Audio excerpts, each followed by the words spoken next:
Okay, so अभी recently I have posted a video regarding what it takes to do an abortion according to our Garb Sanskar and Vedas and Upanishad. And I've received so many messages and कुछ comments भी आए मेरे पास saying that why I'm creating hate regarding abortions, why I'm creating fear regarding abortion, it should be the personal choice of women, blah blah blah. So यहाँ पर मैं कुछ points clear करना चाहती हूँ. First of all, अगर partner responsible हो तो औरत को abortion की नौबत ही ना आए सर. WHO के अकॉर्डिंगली एक विमेन बॉडी सिर्फ 2 नेचुरल प्रेगनेंसी लॉसेस के लिए बनी है. कैन यू इमेजिन कि औरत को कितने सारे अबॉर्शन से गुजरना पड़ता है through out the life span. Pregnancy चाहे 9 महीने की है या 9 दिन की है, a women body is going through the same process. जैसे प्रेगनेंसी के खत्म होने के बाद विमेन एक पोस्टपार्टम डिप्रेसिव मोड में जाती है, वैसे ही प्रेगनेंसी लॉस के बाद औरत एक पोस्टपार्टम डिप्रेसिव मोड में जाती है.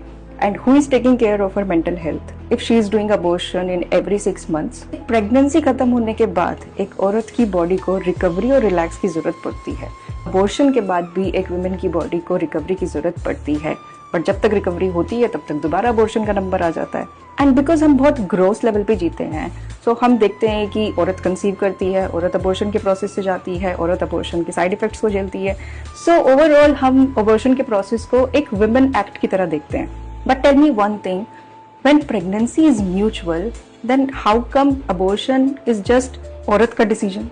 In the video, I am just saying कि औरत एक abortion के पेन से होकर के गुजरती है.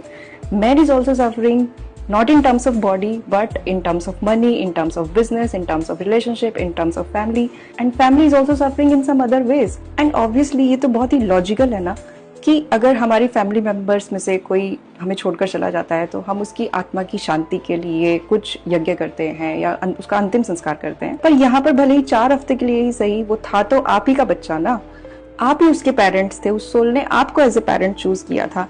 And you are not doing anything for your baby just because वो वूम के अंदर था इसलिए. So that's why this video is not about creating hate or creating fear around abortion, but to take accountability of your actions and on the basis of consequences. So abortion is not at all a very healthy practice, sir. Women is taking that decision of abortion because the partner is not supportive, because family की expectation है कि उन्हें बेटा चाहिए and society के bullshit और dumb criteria. So no choice for women. So this video is to make people more responsible about their actions on the basis of such consequences and to aware women about their healthy choices. Namaste.